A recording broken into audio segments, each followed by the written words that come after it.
l'honneur et le plaisir de vous présenter le professeur José Manuel Losada Roya, dont la conférence titrée Mythes et Fantaisie ne pouvait pas manquer dans un congrès comme celui-ci, qui porte précisément sur le récit fantastique. José Manuel Losada est un spécialiste en mythocritique très réputé au niveau national, mais aussi au niveau international. Il est professeur à l'Université Complutense de Madrid, docteur de l'Université de la Sorbonne. Il a consacré ses recherches à l'étude et à l'analyse des mythes dans le domaine de la littérature française et de la littérature comparée, mais aussi à la critique littéraire en général et aussi à la traduction littéraire. Parmi ses publications de critique littéraire les plus remarquables, je peux citer les titres suivants. L'honneur au théâtre, paru à Paris en 1994, Tristan y su Ángel, paru en Allemagne, une bibliographie sur le mythe de Don Juan, publiée à New York, une bibliographie critique de la littérature espagnole en France au XVIIe siècle, paru à Genève, Métamorphose du roman français, publié à Louvain, Mito y Mundo Contemporáneo à Paris, Tiempo, Texto e Imagen à Madrid, des livres sur mythes et subversion dans le roman contemporain et sur la crise du mythe, ou le livre récent sur les nouvelles formes du mythe, une méthodologie interdisciplinaire, Mito e Interdisciplinariedad à Paris, Abordajes, mitos y reflexiones sobre el mar, Victor Hugo et l'Espagne, paru à Paris, Nuevas formas del mito, una méthodologie interdisciplinaire, paru à Berlin. Il a traduit à l'espagnol La légende des siècles de Victor Hugo chez Cátedra. Mis à part cela, il est l'auteur de plus de 200 articles publiés dans des revues spécialisées d'une vingtaine de pays. Il est membre aussi du comité d'édition de plusieurs revues, fondateur et éditeur d'Almatea, revue de mythocritique, et président d'Asteria, Association internationale de mythocritique. Sans délai, je cède la parole au professeur José Manuel Losada, qui va nous parler de mythes et fantaisie, et je vous invite à lui souhaiter la bienvenue avec des applaudissements.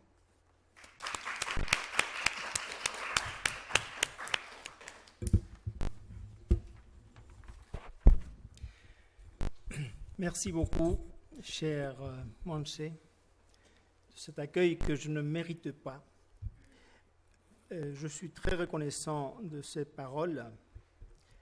Je suis très reconnaissant aussi envers l'Université de Castilla-La Mancha, notamment Esther, Juan, qui m'a accueilli ici il y a maintenant 9 ans, je crois, avec toi, pour un colloque sur la réécriture de mythes publié en 2008, ici à l'Université de Castilla-La Mancha, un livre qui a fait date, qui a été très bien accueilli.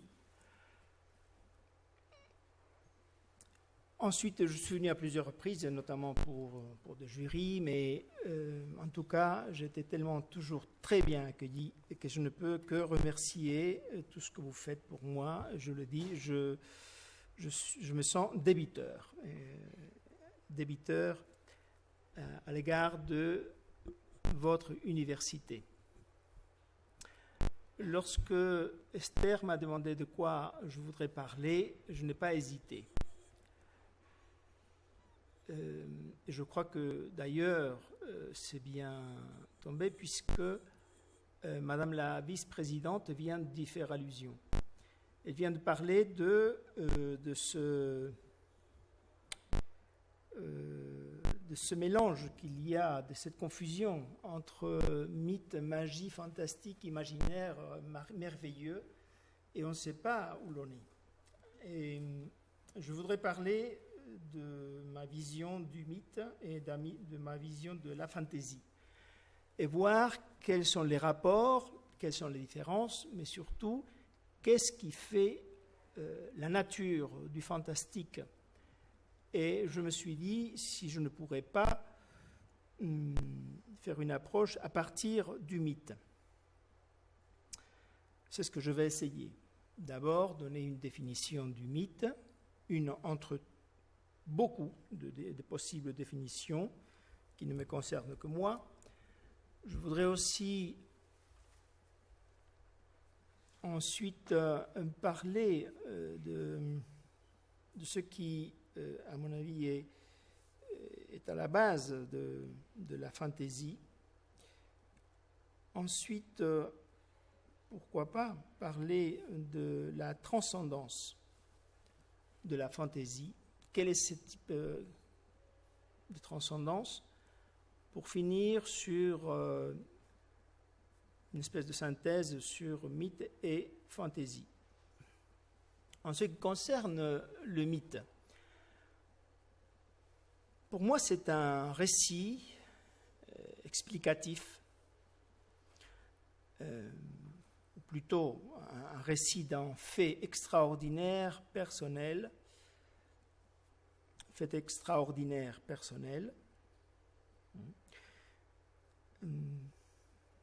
qui sans doute a un référent transcendant, d'habitude privé de témoignages historiques, qui est composé d'éléments invariants, de crise. Ce récit serait dynamique, explicatif, symbolique, conflictuel, rituel, émotif et fonctionnel, et enverrait toujours vers une cosmologie, plutôt une cosmogonie ou une eschatologie absolue, soit-elle, fût-elle particulière ou universelle, collective. C'est d'après cette conception de mythe que je me permettrai ensuite de voir quels sont les rapports avec la fantaisie. Le premier rapport, c'est qu'est-ce qu'il y a qui nous permet de rapprocher les mythes et les récits, ou si vous voulez, de manière beaucoup plus abstraite, le fantastique. Je crois que c'est exactement le fait extraordinaire, personnel. Voilà, à mon avis, ce qui rassemble le mythe et la fantaisie. Et aussi la privation de tout témoignage historique. Pour le reste, je trouve que, mis à part les qualificatifs qu'on peut employer, dynamique, symbolique, etc., qui sont partagés par l'un et par l'autre, je trouve que là où il y a plus de divergence, c'est entre le référent transcendant. Et si jamais on peut parler d'une transcendance dans la fantaisie, je parlerai d'une autre transcendance, non pas celle du mythe. Il faudra d'abord voir quelle est la transcendance des mythes. Et la deuxième différence, à mon avis, mais il faudra la montrer, c'est l'envoi ou le renvoi à une cosmogonie ou à une eschatologie absolue, soit-elle collective ou particulière. Voici donc l'introduction, et maintenant je voudrais parler du rapport extrêmement étroit qui existe entre fantaisie et irréalité. En réalité, pardonnez-moi, je trouve que il faut savoir que nous ne pouvons pas vivre sans réalité. Nous ne pouvons pas vivre non plus sans irréalité. Ce qui est passé n'existe plus. Ce qui n'est pas là, ce qui n'est pas encore arrivé, n'existe pas encore. Il n'existe que le présent. Les monstres, les créatures que nous inventons dans notre imagination n'existent pas. Et pourtant, d'après la philosophie la plus poussée, on ne peut parler du réel sans partir aussi de l'irréel. L'être a besoin du non-être aussi. Je ne dirais pas, et c'est à mon avis, mais c'est une opinion, et je ne dirais pas que la fantaisie est l'irréel, je ne le crois pas. À mon avis, la fantaisie surgit lors du choc entre le réel et l'irréel.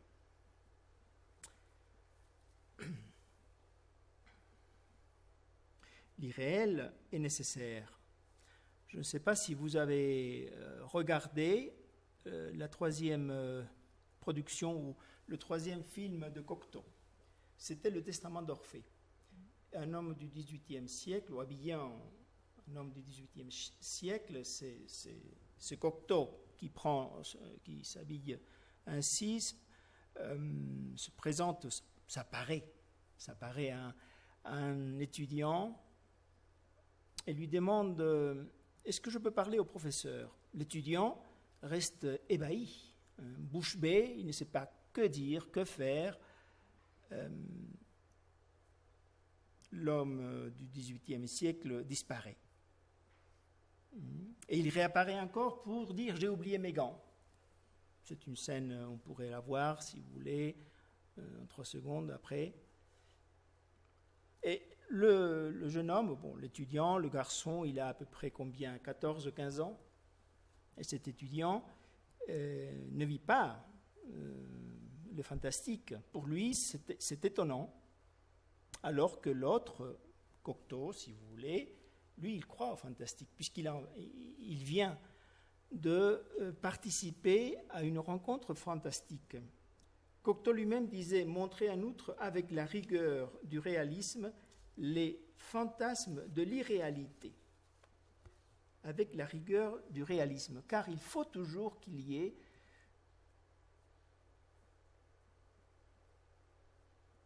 du réel pour faire du fantastique. Autrement, il n'y a plus de vraisemblance. Quel est ce fantastique dans les faits réels, dans l'action?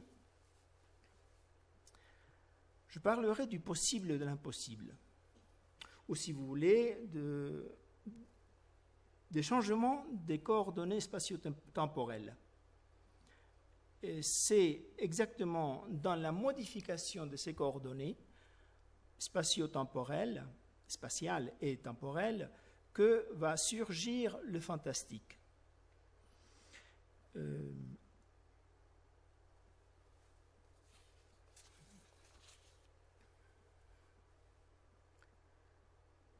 Dès qu'on a parlé tout à l'heure de transgression, dès qu'on effectue cette transgression, les limites sont dépassées. Cocteau lui-même disait, à un moment donné, je ne sais pas si vous connaissez cette photo d'Hasman, où je crois le sous-titre ou le titre c'est The Man of All Trades, c'est-à-dire l'homme à tout faire, le factotum de Molière, c'est-à-dire Cocteau qui a un livre, un pinceau, il a aussi plusieurs outils pour faire tellement de choses avec 6 bras. C'est une peinture, c'est une photo truquée, si vous voulez. Et on y croit. Vous allez me dire non. Moi, je crois que oui, cette photo est vraisemblable, en quelque sorte. Évidemment, non du point de vue mathématique, mais il y a quelque chose qui nous fait croire à Cocteau à 6 bras. Pourquoi? Madame Mélanie de Coster disait, il n'y a pas longtemps, pour moi, le fantastique, c'est surtout la capacité d'imaginer une quantité infinie de mondes et de manières de vivre différentes. C'est toujours, à mon avis, dans la fusion, dans la coalescence de ces 2 mondes, du monde réel avec le monde irréel, que naît le fantastique. Non pas du monde irréel. Le monde irréel ne provoque que l'absurde. et ne provoque pas le fantastique. C'est irréel, c'est fantastique, à mon avis, c'est un syllogisme illogique. Et il continuait à dire, dans la littérature fantastique, tout est possible, y compris, et peut-être surtout, l'impossible. Mais il a souligné, tout est possible. Oui, tout est possible. Mais il faut compter sur le possible. Le Petit Poucet de Perrault, on y croit. Pourquoi? Parce que la maison du géant, de sa femme, ou de leur 7 filles, est susceptible d'être crue. Tout se passe comme si c'était réel. Et tout à fait, il y a ce que Esther dit dans un entretien, Mélanie de Coster, elle dit le trait fantastique, le trait, el trazo fantastico. À mon avis, c'est plus qu'un récit, le fantastique réside dans un trait. Et on en parlera tout à l'heure. Lorsqu'ils prennent la fuite, Petit Poucet, Pulgarcito, avec ses frères, ils virent l'ogre qui allait de montagne à montagne et qui traversait des rivières aussi aisément qu'il aurait fait le moindre ruisseau. Si les montagnes n'étaient pas réelles, il n'y aurait pas l'irréel. Réel, comprenez-moi, lorsqu'on parle de réel dans l'univers de la fiction, on parle du constat social, du constat de la réalité référenciée par la fiction. Alors le Petit Poucet, s'étant approché de l'ogre, lorsqu'il s'est abrité avec ses enfants sous un rocher, avec ses frères, lui retira doucement ses bottes, les bottes du géant, les bottes de l'ogre, et les mit aussitôt. Les bottes étaient fort grandes et fort larges, mais comme elles étaient fées, elles avaient le don de s'agrandir et de s'apétisser, selon la jambe de celui qui les chaussait, de sorte qu'elles se trouvèrent aussi juste à ses pieds et à ses jambes que si elles avaient été faites pour lui. Et le lecteur se demande comment est-ce possible que des bottes qui avaient servi 5 minutes avant à un ogre, un géant, peuvent ensuite servir un petit enfant. Eh bien, c'est que on a manqué à 2 lois. Ici, en l'occurrence, la loi de la gravitation universelle qui nous empêche d'enfreindre une loi, une équation résultant de la valeur des masses et de la longueur des distances. Et on a enfreint aussi la loi de la résistance. La résistance à la flexion infinie qui empêche un corps plastique, je soulignerai le mot plastique, en l'occurrence c'est le cuir des bottes, d'être soumis à des efforts d'extension et de compression, les deux, sans se briser, sans se rompre. Dans ces 2 cas, il y a aussi bien lorsque Petit Poucet part avec les bottes qu'après, lorsqu'il va d'un front de guerre à un autre front de guerre. Et dans ces 2 cas, on assiste à des infractions des lois. Mais ces infractions de loi ont lieu toujours dans le réel. C'est le choc. C'est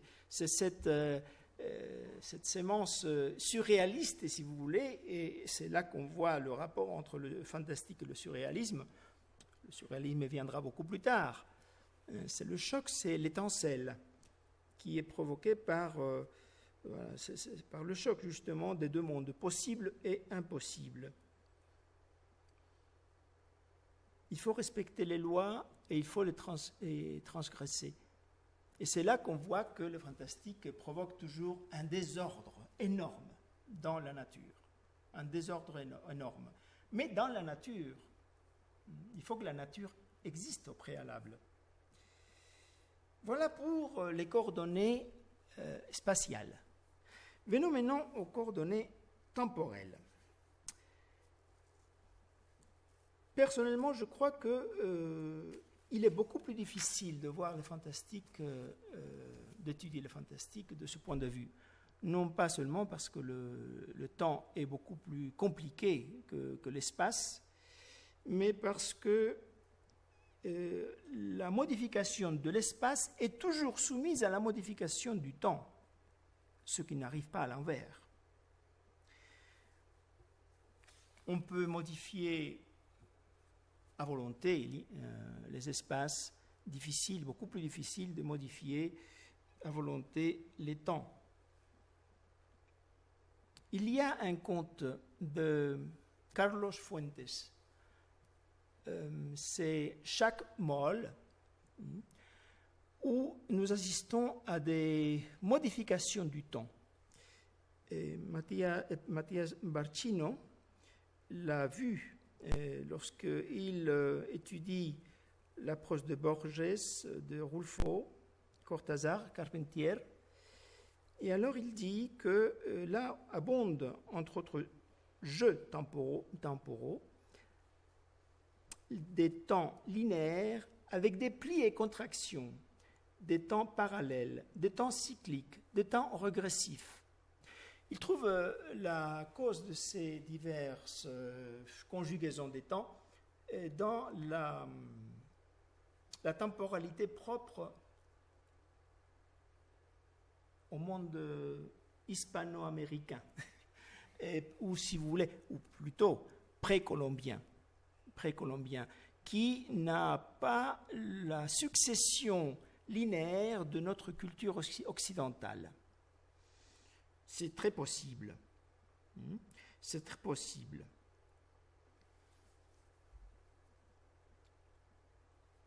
Dans ce conte de Chaque Moll, il voit, Mathias Barcino, comment nous assistons à l'implosion du fantastique. Comment ?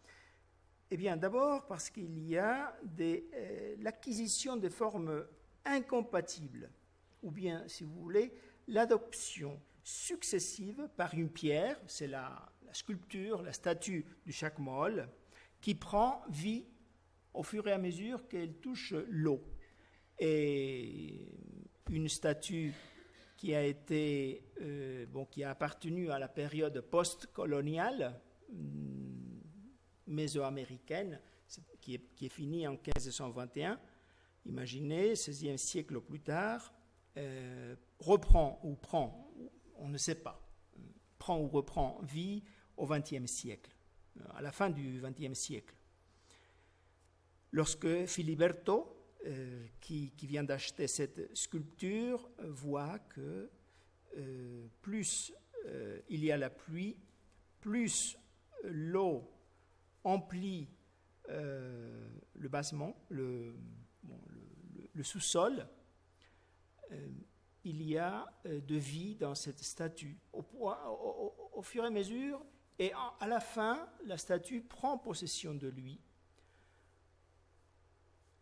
Et lui, il devient non fou, comme les gens pensent. Les gens pensent qu'il est fou. Et ce serait très intéressant de faire un rapport aussi entre la fantaisie et la folie. Mais non, il n'est pas fou. Il sait qu'il a vu le réel. Le réel, pour lui, c'est l'irruption de l'irréel dans sa vie réelle.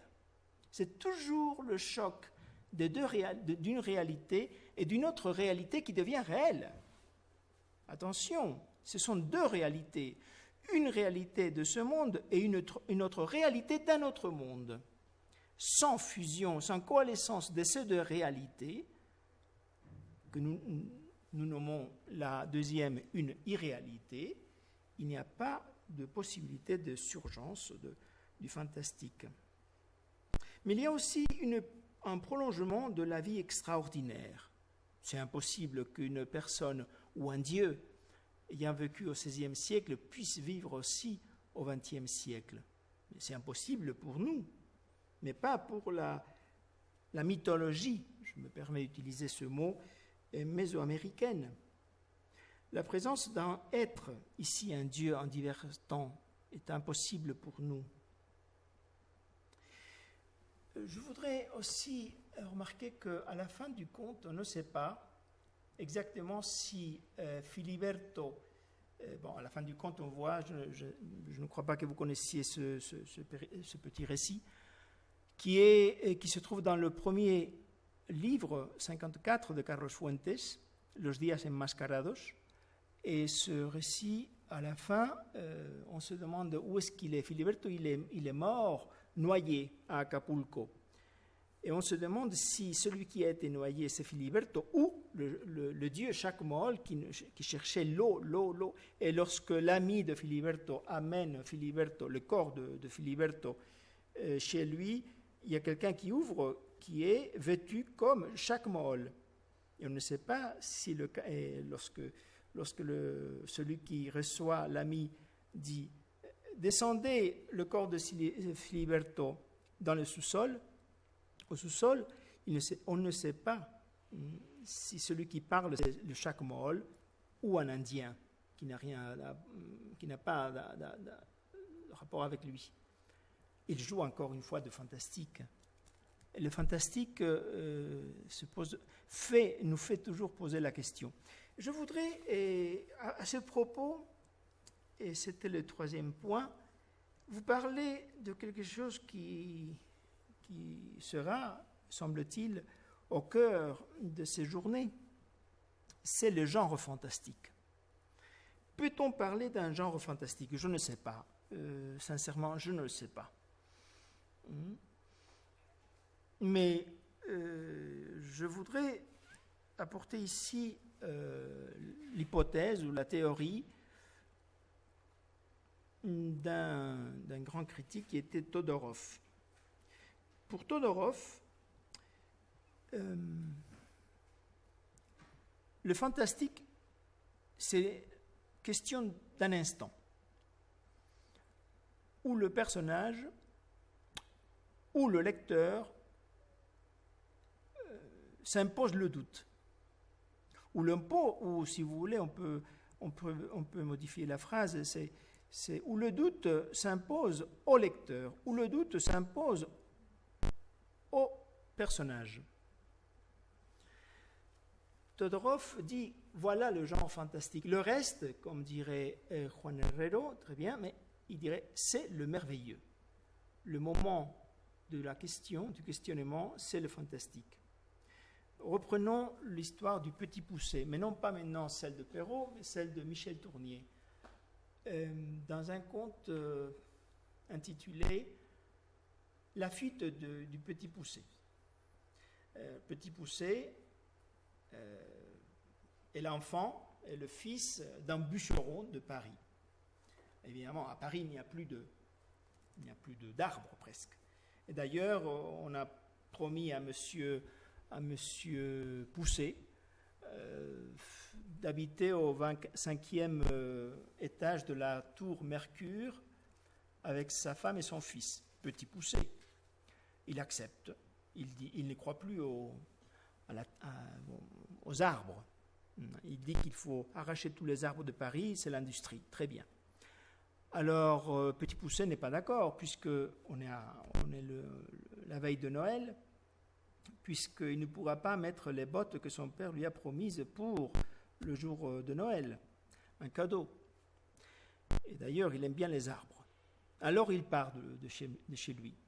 Il abandonne la maison maternelle, il va à Rambouillet, dans la forêt. À la forêt, il rencontre un homme qui l'amène, parce que c'était le soir, et à la fin, cet homme lui donne un peu de vin pour passer la nuit, parce qu'il fait froid. À peine a-t-il bu un peu de vin, il commence à avoir sommeil, et il voit plusieurs filles qui viennent vers lui, qu'il croyait c'était des étoiles, mais elles descendent, et il l'amène chez elle. Ils vont voir, il l'amène chez elle, c'est-à-dire chez Monsieur Logre, L-O-G-R-E, sans apostrophe. Monsieur Logre, c'était le nom du monsieur, des parents, du père des filles. Et c'est là que Monsieur Logre prend la guitare et il raconte une histoire, il chante une histoire sur les arbres, sur le paradis, Adam et Ève. Et Petit Poucet se croit un châtaignier.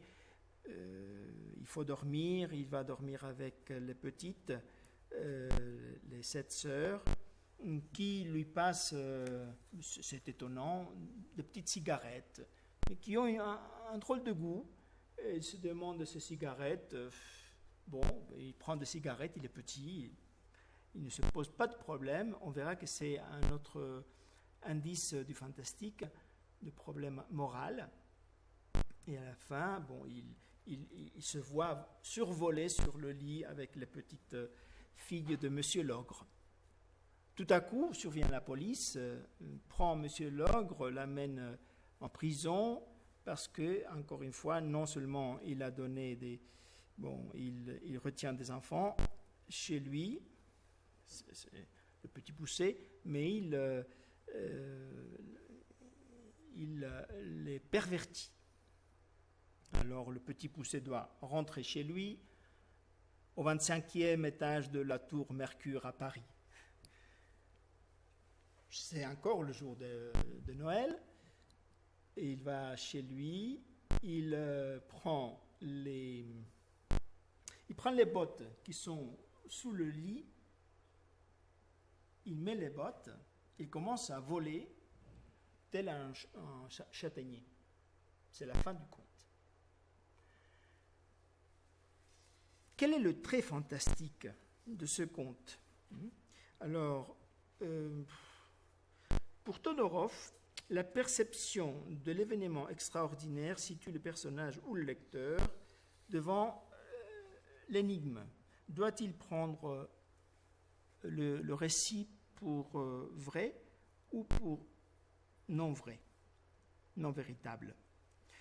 Et il dit à ce propos, le fantastique, c'est exactement là, c'est ça qui fait le genre fantastique. Il dit, le fantastique occupe le temps d'une incertitude. Une incertitude. Au moment où l'on choisit que c'est vérité, ou que c'est étrange, ou c'est une illusion optique, il n'y a plus de fantastique. L'exemple que Todorov donne toujours, c'est celui de Jean Potocki, manuscrit trouvé à Saragosse. Merci. Je ne sais pas, sincèrement, si on peut dire que le genre fantastique dépend d'un questionnement sur la vérité d'une question. Ce que je dirais surtout, c'est que si on accepte cette théorie, le genre fantastique serait réduit à une expression minime, un moment textuel qui s'évanouirait dès que le lecteur ou dès que le personnage n'a plus de doute. Je ne le sais pas, mais je doute que ce soit là ce qui fait le fantastique. Et d'ailleurs, si on acceptait cette proposition de Todorov, ce serait comme investir le fantastique d'accidentel, c'est-à-dire le faire non substantif mais adjectif, non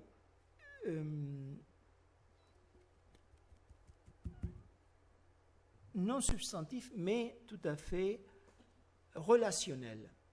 Pour lui, à mon avis, la réalité du fantastique dépend seulement du rapport. C'est d'ailleurs Todorov qui dira pour moi, l'image est le rapport entre la conscience et l'objet. Et ça, c'est une idée qu'on connaît bien de Sartre. Et il met l'accent sur le caractère relationnel. C'est-à-dire, c'est le rapport entre les deux. Entre le doute c'est le rapport du doute et du réel qui se fait chez le spectateur, chez le lecteur, chez le personnage. Il y a tellement de possibilités et on ne sait pas quand ce rapport va s'évanouir. Faire dépendre tout cela, faire dépendre le genre fantastique de ces moments, je trouve que c'est un peu risqué. C'est qu'il suit en fait, je crois, les théories de l'illusion optique de Max Milner. Enfin, je voudrais apporter aussi quelques réflexions sur la transcendance fantastique dont j'ai parlé au tout début. Quel est le genre de transcendance? Vous savez bien que transcendance, c'est un mot qui vient du latin scando, qui veut dire monter. Monter au-delà, scando, transcendere, et après transcender.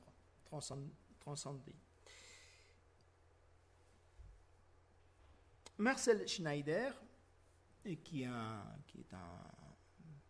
était, puisqu'il vient de mourir, et un conteur fantastique, nous disait: le Dieu inconnu n'est ni Satan, ni le Seigneur des épouvantes nocturnes. Il se pose la question.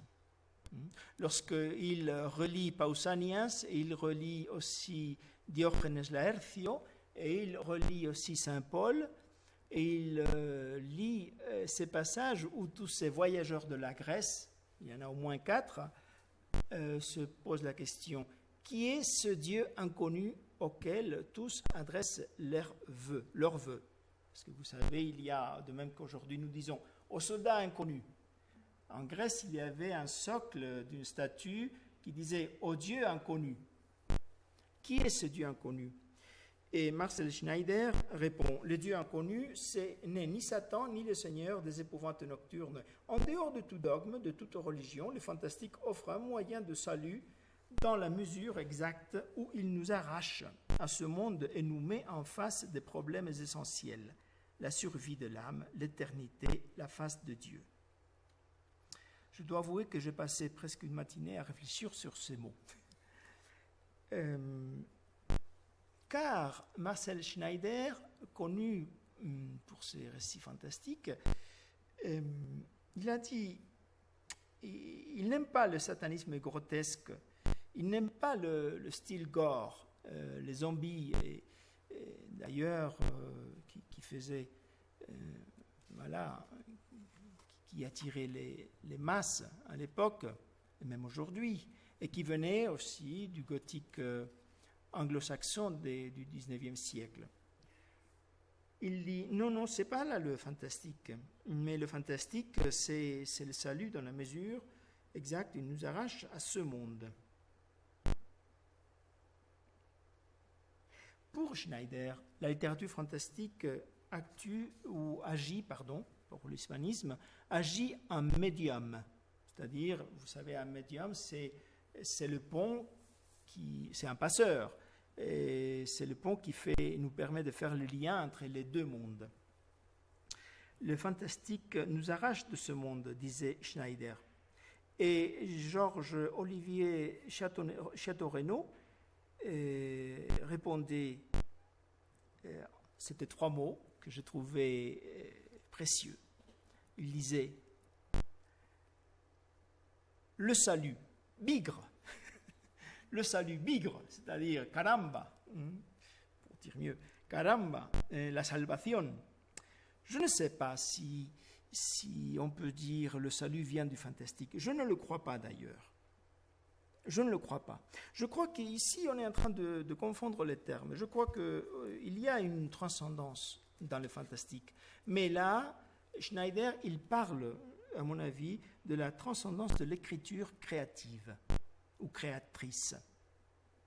C'est mon avis. C'est celle de Proust, dès le début jusqu'à la fin. Par exemple, dans le salon de Madame de Guermantes, la princesse de Guermantes, non pas la duchesse.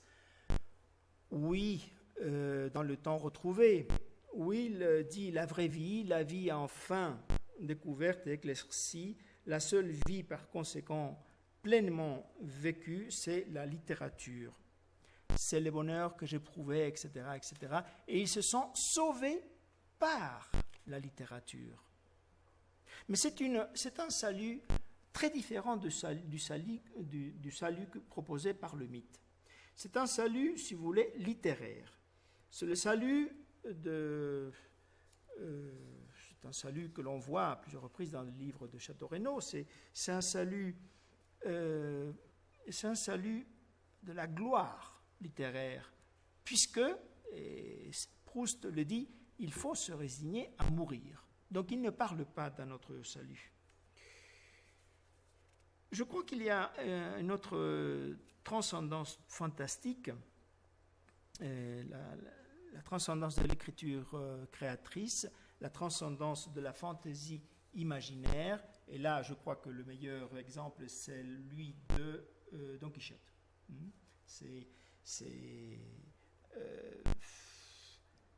Qu'est-ce qu'il y a dans l'esprit Don Quichotte? C'est le fantastique, c'est un monde vraisemblable, sans doute, celui qu'il y a dans son imagination. Mais je passerai outre, car ici vous avez des gens qui connaissent cette fantaisie beaucoup mieux que moi. À mon avis, la véritable transcendance de la fantaisie, c'est celle que j'appellerais la transcendance plastique. Et c'est là le trait fantastique dont parlait Esther Bautista. Indefectiblemente, je dirais en espagnol, nous trouvons toujours ce trait fantastique. Tolkien a écrit un livre, c'est pas un livre, c'est un long essai que vous trouverez sur Internet, Tree and Leaf, c'est-à-dire l'arbre et la feuille, qui porte sur les contes des fées. C'est un essai très lucide, à maintes reprises. Alors, l'auteur de Silmarillion, il va contre une idée de Max Müller. Vous connaissez ce mythographe, ce mythologue qui disait que la mythologie, il disait c'est un disease, c'est une maladie de l'esprit, ou que, il disait plus précisément, la mythologie est une maladie du langage. Pour Tolkien, que l'on connaît notamment comme tout ce qu'on connaît aujourd'hui grâce au cinéma, toute la magie repose sur l'enchantement mental du pouvoir, il dit, du pouvoir de créer ou de modifier les adjectifs. Pour lui, le fantastique est dans les adjectifs. Je ne le sais pas, mais je trouve là que le pouvoir d'enchantement est un rapport très intime, je ne sais pas si essentiel, avec les adjectifs. Il dit par exemple le pouvoir de faire qu'une chose lourde devienne légère. Elle monte sans être attirée par la terre. Une chose grande, petite. Une chose, il dit par exemple, une nouvelle forme naît. Le monde féerique commence. L'homme se convertit en sous-créateur, non pas un créateur, mais un sous-créateur. Un pouvoir essentiel du monde féerique est précisément le pouvoir de faire immédiatement effective par la volonté les visions de la fantaisie. Ces mots viennent confirmer l'hypothèse que la fantaisie consiste en la possibilité de franchir les limites de ces des paramètres spatiaux et des paramètres temporels. Et c'est à partir de là, même s'il y a plusieurs choses que j'aimerais bien discuter, mais je n'ai pas le temps de cet essai de Tolkien, qui est en fait adressé à ceux qui veulent distinguer mythe et fantaisie, et qui pour lui sont la même chose. Il dit, je vous disais, c'est à propos de cette théorie adjectivale du fantastique que je vous proposerai que la fantaisie, c'est la modification généralement ponctuelles ou transitoires, d'objets ou de personnages de notre monde selon des lois physiques propres à un autre monde. En principe, en marge ou à la marge de n'importe quelle considération morale. Et cette modification est opérée aussi bien dans l'apparence des objets ou des personnages, préservant leur nature, comme dans la nature d'objets et de personnages, préservant leur apparence. Ce serait un peu long d'expliquer tout cela, mais je vous donnerai un exemple. L'apprenti sorcier, Walt Disney 1940, qui fait la fusion des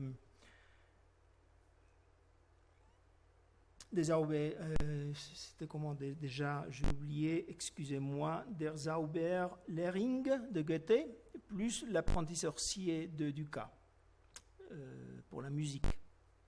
Cet apprenti sorcier, c'est Mickey Mouse. Mickey Mouse qui prend un jour, qui est un peu là, de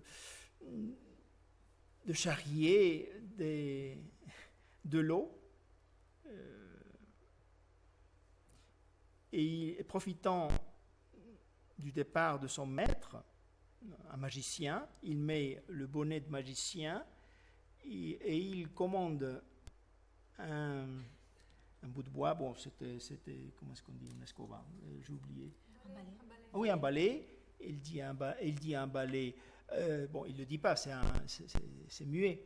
Il fait les mêmes gestes que son maître et ce monstre où il combine, il fait en sorte que le balai pousse des pieds, pousse des bras, prenne l'eau et commence à charrier l'eau d'un puits vers un réservoir. Comme ça, il peut dormir. Et en fait, il se met à dormir et il imagine qu'il commande non seulement le balai, mais les étoiles, la mer, les nuages. Et voilà la tempête qui éclate. Mais il y a une véritable tempête, c'est l'eau. Car le balai, il ne peut pas arrêter. Il ne peut pas arrêter. Bon, que faire? Alors il prend Mickey Mouse, se réveille, un sursaut, et il prend une hache et coupe le balai en 2, en 3, en 4, en 5, et de chaque bout de bois naît un autre balai. Évidemment, plus de balais, plus d'eau. On nage, il va faillir se noyer. C'est une modification par rapport à Goethe qui dit que l'apprenti sorcier a oublié le spell. Et alors, ce qu'il fait, c'est, bon, justement, à la fin, c'est le magicien qui retourne et qui remet les choses en ordre. Je vous disais que le fantastique, c'est toujours le désordre mis dans la nature. Mais le désordre parce que deux mondes réels, tous les deux, que nous appelons irréels, l'un d'eux, vont faire fusion. Il y a plusieurs sortes de fantaisie dans ce film. Bon, c'est une séquence d'un film. C'est une séquence qui dure combien? 9 minutes, par exemple. La première fantaisie, c'est celle de la première scène. On n'y croit pas, mais on n'y pense pas, mais c'est là la première fantaisie. La première fantaisie, c'est une souris habillée en magicien qui est là de charrier de l'eau et qui observe le magicien non pas comme un être mais comme un magicien. Il veut devenir magicien. Ça, c'est la première fantaisie. La deuxième, c'est le moment où le balai prend vie. On se souvient de Jacques Moll. Et Mickey se convertit en sous-créateur. Très bien. Et il exécute des ordres que le balai met docilement en œuvre. Et la troisième fantaisie, c'est le rêve, ce que habituellement nous nommons la fantaisie, le rêve de Mickey Mouse pendant que le balai fait son travail. Et ces modifications exigent une modification générale de tous les paramètres temporels et spatiaux aussi.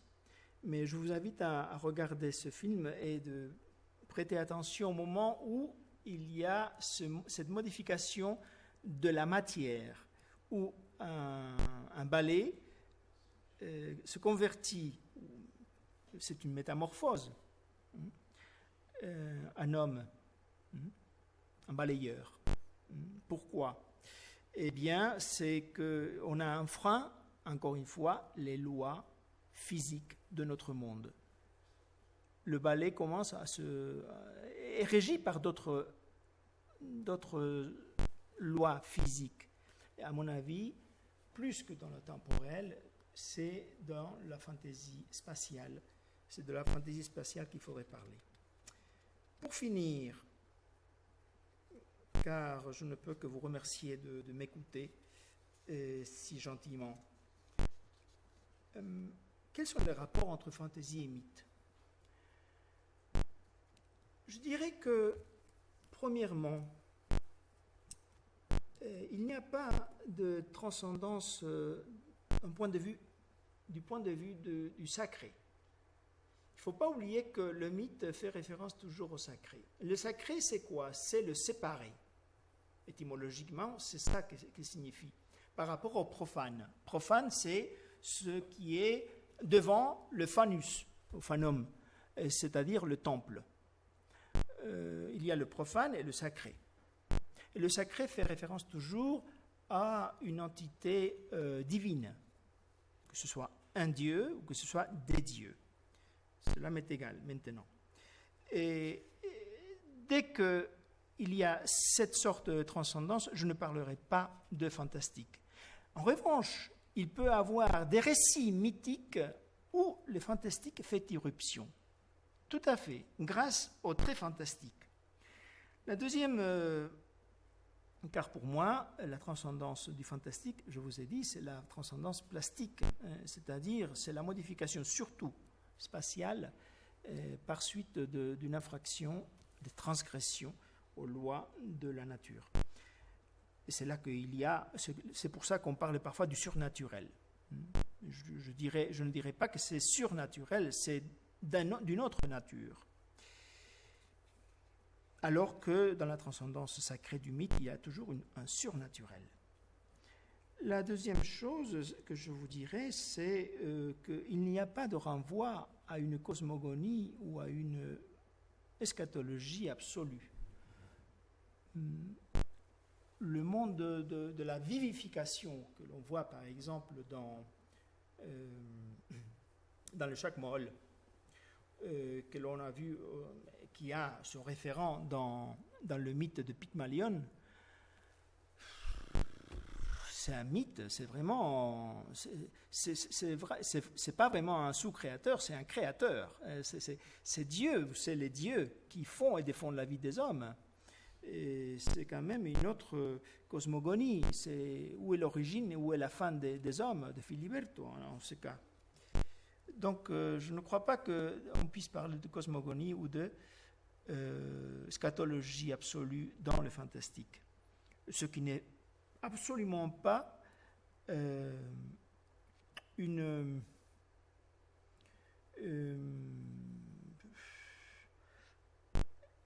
manière de dire que le fantastique est de moindre valeur. Aucunement. On ne peut jamais dire ça. Simplement, c'est différent. C'est comme si on disait que la lyrique ou le genre lyrique vaut mieux ou vaut moins que le genre romanesque. C'est absurde. Et finalement, je vous dirais aussi qu'il y a aussi une absence de considération morale. Habituellement, dans la fantaisie, c'est curieux. D'ailleurs, nous entendons des enfants et ce qu'ils imaginent. Un enfant n'a pas de considération morale de tout ce qu'a vu. Il peut voir mourir sa mère, il peut la tuer dans un rêve. Bon, rien ne se passe. Et puis après, il la revoit tout à l'heure, mais il a 3 ans. Il ne se pose pas des questions morales. Et à ce propos, je dirais ce que Juan et Montse disaient dans l'introducción de la reescritura de los mitos. No así en el mito donde la historia exemplar, c'est un modèle, contiene una lección de signo positivo, búsqueda de la armonía con el otro y con el cosmos, o de signo positivo, o de signo negativo, pardon. Un resultado de destrucción o de autodestrucción por haber roto la armonía con el otro o con el universo. C'est-à-dire, dans les mythes, il y a toujours une leçon de signe positif ou de signe négatif, car il y a un rapport d'harmonie entre moi, l'autre, l'univers et Dieu. Ou les dieux, si l'on se met dans les cultures judéo-chrétiennes ou gréco-romaines. Voilà ce qui est mon avis à propos de la fantaisie et du mythe. Merci beaucoup de votre attention.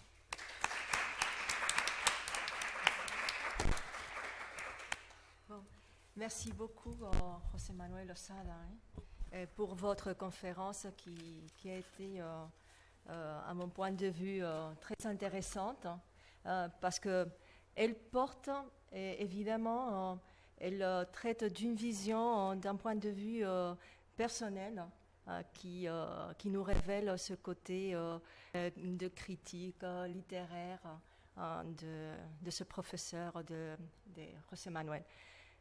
Donc, je vous remercie beaucoup. Merci parce beaucoup, que merci. Vraiment, nous avons beaucoup appris, et moi la première. Et moi aussi. Et bon, et je ne sais pas si vous avez des questions à lui poser, ce serait vraiment intéressant parce que... Non?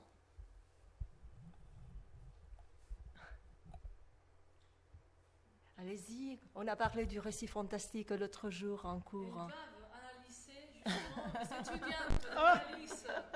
Mes étudiantes d'analyse littéraire, vous pouvez choisir justement pour le travail de la matière la fugue de Petit Poucet. C'est pour cela que j'ai tant adoré quand j'écoutais parler de cette histoire-là. Donc, et on a beaucoup parlé en effet du genre fantastique, n'est-ce pas? On a lu des récits de Maupassant. Donc, allez-y. Ne soyez pas timide. Sinon, nous demandons quand même. Juan, tu as des questions à poser et comme ça, tu romps la glace. Tu brises la glace quand même, hein? Vas-y. Porque yo voy a hablar de la evolución de la estética fantástica y él ha hablado solo de la estética fantástica sin evolución. Entonces, el romanticismo. Donc voilà, c'est la synchronie, diachronie. De lo fantástico romántico a lo fantástico posmoderno. Entonces ahí entramos en otras cosas que no ha tratado él. Entonces yo no me quiero meter ahora en Je trouvais, lorsque tu as parlé, José Manuel, de ce récit de Carlos Fuentes, qui m'a semblé vraiment très intéressant, je trouvais des rapports avec la venue d'île de Mérimée. Beaucoup de rapports, et même aussi des rapports avec le mythe de Pygmalion. C'est vrai, n'est-ce pas? Oui, tout à fait. Tout à fait. Mais là, je trouve, et Mathias le dit, Mathias Vercino le dit, c'est un temps mythique. Dans son article dans l'analyse des hispano-américanos, lui, il dit ce sont des temps mythiques. Et ce qui est... Le problème, à mon avis, c'est que très souvent, il y a, je dirais en espagnol, une convivencia, une convivialité du fantastique et du mythique. Mais à mon avis, c'est très important de savoir les dissocier, de voir où se trouve le fantastique, où se trouve le mythique. Mais aujourd'hui, on dit c'est un récit mythique, et on dit, et pour le prouver, on apporte des preuves fantastiques. C'est un récit fantastique. Pour le prouver, on apporte des preuves mythiques. Je crois qu'il faut bien faire une analyse. C'est que la confusion persiste sur la terminologie, de même que sur la science-fiction. Quel est le rapport de la science-fiction avec le fantastique? Je trouve qu'il y a beaucoup plus de rapport entre le fantastique et la science-fiction qu'entre le mythique et la science-fiction. Et d'ailleurs, la même chose pour la magie. Mais voilà, je voulais tout juste, de manière synchronique ou de manière substantielle, apporter une réflexion sur ce qui fait le fantastique dans un récit.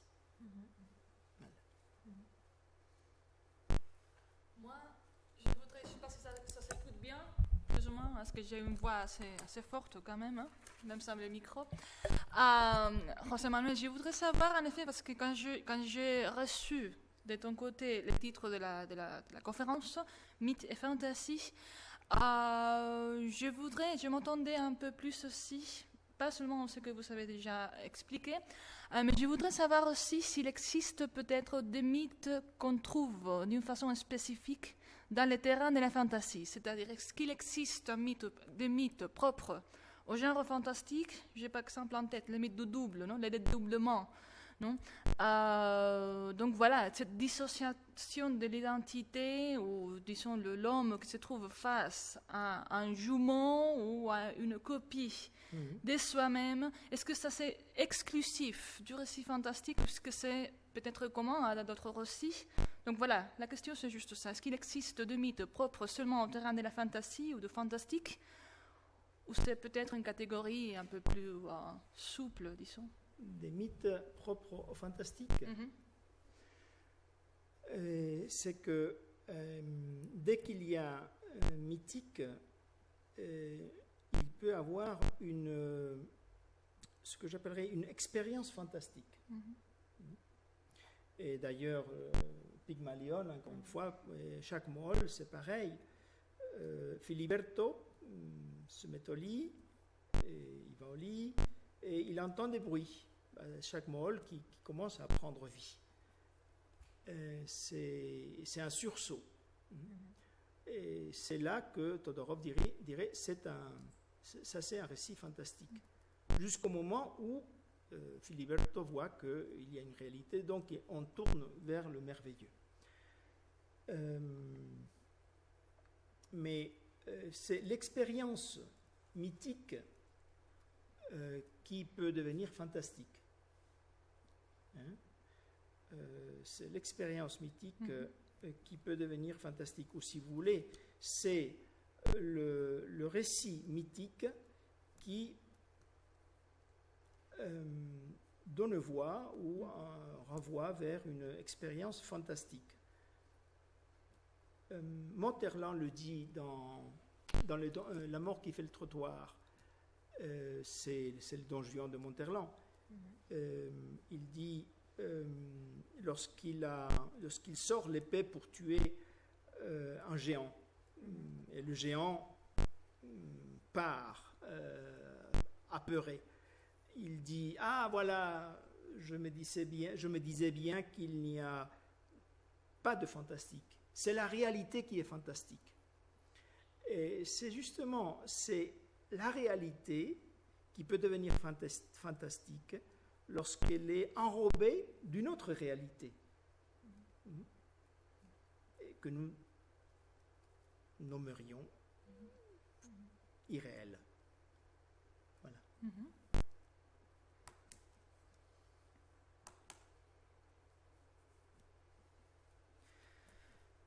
Bon alors, est-ce que quelqu'un voudrait alors participer, poser des questions, des commentaires?